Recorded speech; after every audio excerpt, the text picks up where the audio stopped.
Hey YouTube, this is Wrestling Music Park Fan 62. We're roughly 31 days out from 32, 33 days out from WrestleMania. So I am going to review current WrestleManias.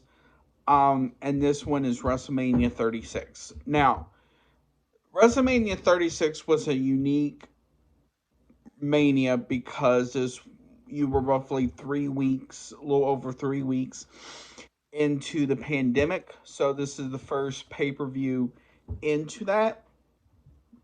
And this was in the Performance Center.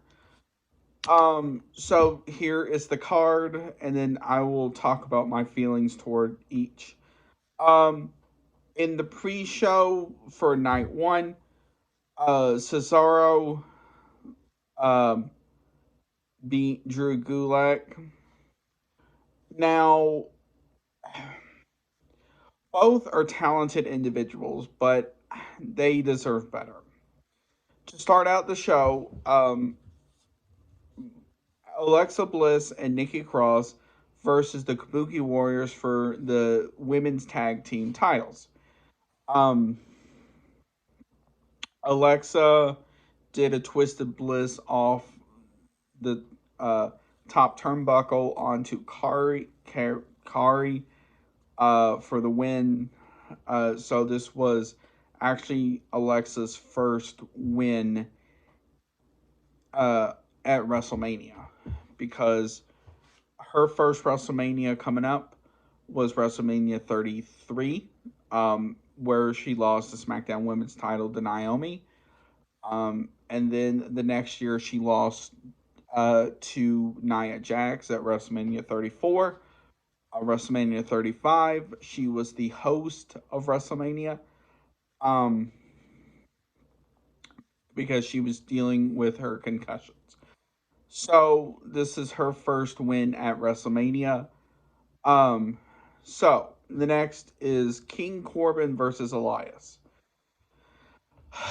Winner Elias. Now, much like Drew Gulak and Cesaro, Corbin wrestling is not terrible, but it's not the best.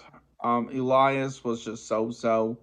He was mostly known for his concerts, which then would get interrupted by somebody. The next is Becky Lynch versus Shayna Baszler. Okay.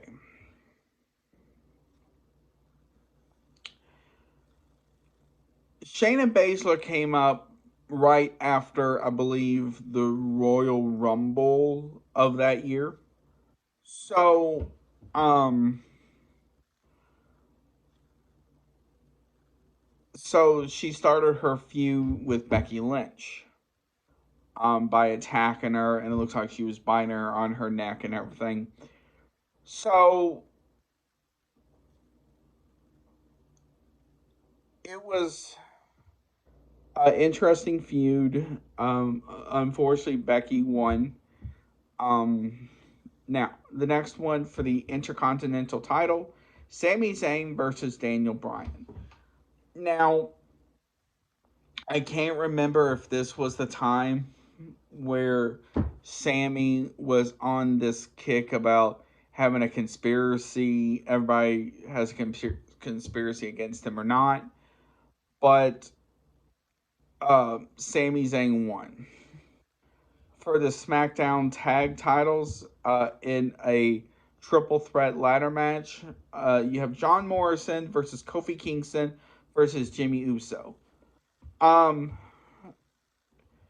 and John Morrison retained for him and Miz. Now, that actually was not a bad match. It shows what you can do with the settings that you have. And sprung into it was for the 24/7 title. You have Mojo Rawley defeats R Truth and um, Rob Gagronsky. I'm sorry, I butchered his name. Um, Now, the next one is Seth Rollins versus Kevin Owens. Now, around this time, Seth Rollins went into being the Monday Night Messiah. So his entrance had a more church like feel to it. He Seth Rollins would come out with one hand in a black glove and all this other jazz. Um and it honestly was not a bad gimmick. It did run its course, like everything does, but it honestly was not bad. Kevin Owens at this time was himself. Kevin Owens defeated Seth Rollins via pinfall um, for the Universal title.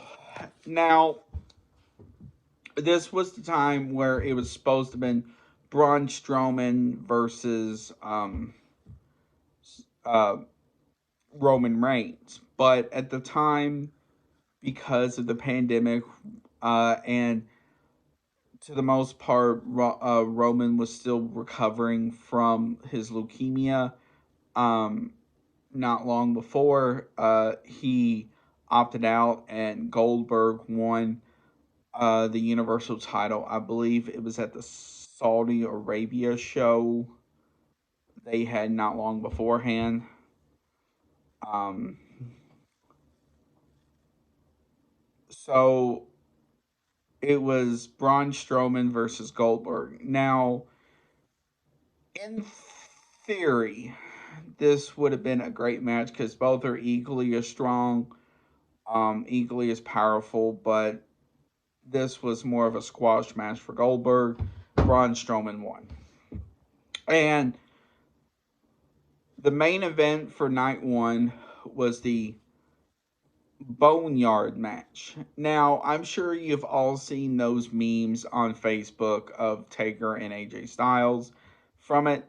But this honestly was not a bad match because, yes, it was pre taped, but it was one of those where you put two people like that together, especially in an outdoor setting like they were in like a graveyard, then they were at like a I guess like an old um building and such, and you can do your magic. You also had um Carl Anderson and Luke Gallows interfere as well, but Taker won via burial of AJ Styles. The other cool effect from that match was showing AJ Styles' hand above the dirt. So, if anything, I would highly suggest go back and watch that match. It is on WWE's YouTube channel as well. So, I would highly suggest you look at that. Now, this is night two, which is that Sunday. You have to start in the pre-show. You have Liv Morgan versus Natalia. Now, both serve a lot better, um, but I get it. Liv Morgan won via pinfall. Now, to start out night two for the NXT Women's title, you have Rhea Ripley versus Charlotte. Now, I loved what they did with this because they had Charlotte going to NXT to confront Rhea Ripley. Um, and then Rhea Ripley would come to Raw because Charlotte was on Raw at the time to confront her. Then you had Bianca Belair in NXT going like, "You don't go here." Um, and this was a really cool effect. Now, also Rhea Ripley's gear for that was really cool. I forgot who she was cosplaying at the time, but Charlotte won via submission. It would have been great if Rhea Ripley won, but okay. Um, the next match was Aleister Black versus Bobby Lashley. Now, Bobby style is more of like a break it, hurt him until he passes out style, while Aleister Black is more of like a mind games and then the kick type style. Aleister Black won via pinfall. I believe at the time it was from his, I forgot what it was called.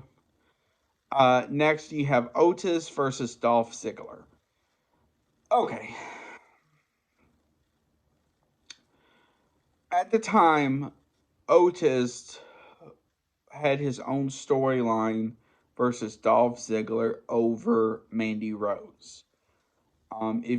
If you watch the 2020 Men's Royal Rumble match, or the Women's Royal match, I'm sorry, um, there is a scene where you thought Mandy was gone. The camera pans over and Otis is laying on the mat and Mandy feet is on top of him. So she was not eliminated at that spot. So you had this interesting storyline with that. So Dolph Ziggler kind of got into the mix as well, because I think he had a crush on Mandy as well at the time. So they settled at WrestleMania. Otis won via pinfall. Now, Edge versus Randy Orton. Now Edge returned at the 2020 Royal Rumble.